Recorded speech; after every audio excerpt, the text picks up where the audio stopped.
know Richard just recently has been down in Virginia in Richmond testifying against a bill that was going to take away Design-Build Authority. I always find it very, very interesting that there could even be a movement for what is going on in Virginia. After Virginia's had it for quite some time now and passed it and expanded it, and now they were looking to restrict it. Yeah, what is going on in Virginia?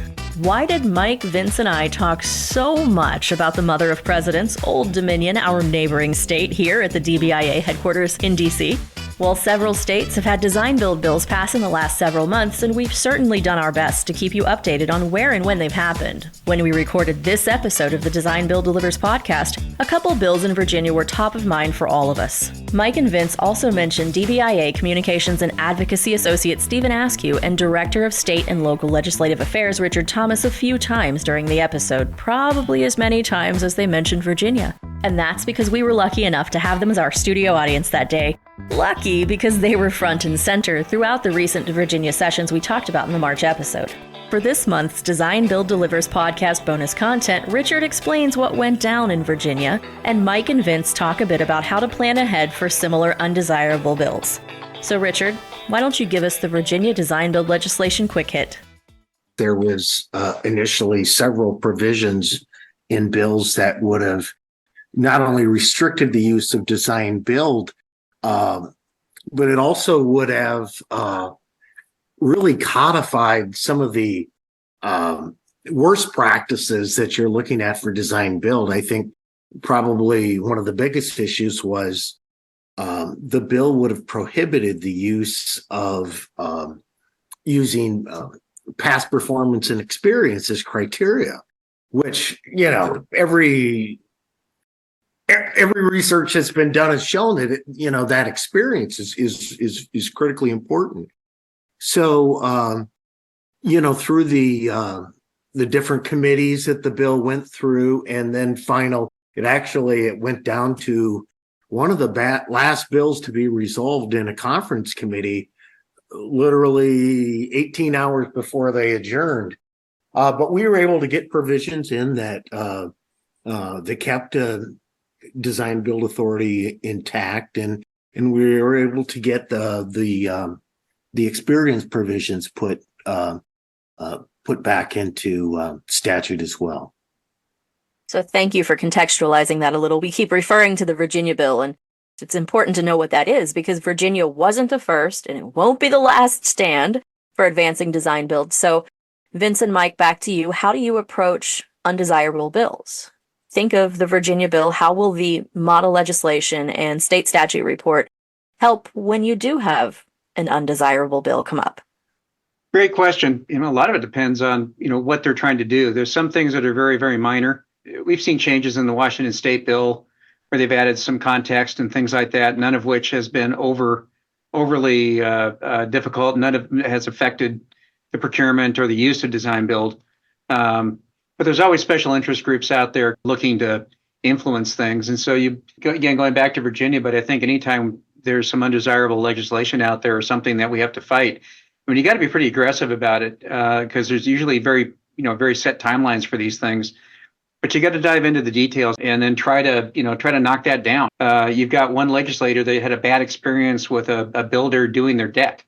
That we literally had that in Washington at one point. And so she was, fronting all this stuff to change some of the alternative delivery statutes in the state here 10 years ago. And it could be something as simple as that. Somebody's got a bad taste in their mouth, or it could be an industry group or another group outside that has got a bone to pick, or there's something in there they don't like, or something that they want to get changed. And then there's also the unintended consequences. Sometimes people ask for changes on things or are looking to change things that ultimately become something a lot worse than what they originally started doing, because it either gains momentum or people jump on it. If you look historically at some of these design build authority laws that have gone in over the last number of years, some of those things have happened. And that's the stuff you got to be careful of. That's what you have to be on the lookout for. That's where, the regions, the people, the legislative folks within the regions, and then obviously Richard and Stephen and, the advocacy staff at DBIA National, that's the stuff they're paying attention to a lot and trying to get ahead of it. Vince said it pretty well there. It's never just one person that just sort of responds to, those types of legislative either revisions or intent to change, et cetera. And unfortunately, you do come up against, I guess, rather wild concerns, right? So if you have somebody doing a home remodel of a deck, and somehow that gets lumped into the same pot of projects as a Oshpod level 4 hospital, right? They're really apples and oranges. So I think context is often something that, a level-headed person is going to kind of inject eventually. I guess I would want to kind of steer, the industry or whoever this is affecting the most into leveraging either your DBIA local chapter or your region or us, the National Ledge Committee. It'd be great if we kind of had an awareness of what these things might be so that we might offer or extract out of the guides particular elements that you can utilize. We do talk about cohorts. There's occasion where you might need a lobbyist. There's occasion where it just gets dealt with by the local DBIA connecting with either the legislative author to kind of give them the other side of the story. But it's also being about proactive. If you don't act on it, you run the risk of the opposition, gaining momentum. We have to insert ourselves to offer the opposite thinking. We think that DBIA and design build in general is just such a proven successful delivery methodology at this point that, again, usually a level head or a logical person will step up and say, yeah, that, what we're doing doesn't make any sense. Let's try to fall back on those DBI best practices. It always comes back to those DBIA best practices, doesn't it? Well, they are at the heart of everything we do at DBIA, including working hard to diversify the industry.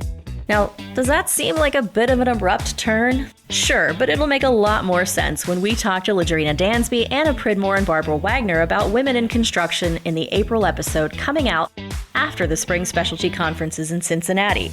That's right, it's that time again. We'll be in Ohio next week for the Design-Build for Water, Wastewater, and Design-Build for Transportation Aviation conferences. If you haven't already registered, turn off this podcast and get that checked off your to-do list. And then please come back. If you are registered, or when you've registered, look for the Design Build Delivers podcast team on site. That's me and producer Fred Yee, and say hello. I am Erin Looney, and this is the Design Build Delivers podcast bonus content brought to you by USCAD. Learn more at uscad.com/DBIA.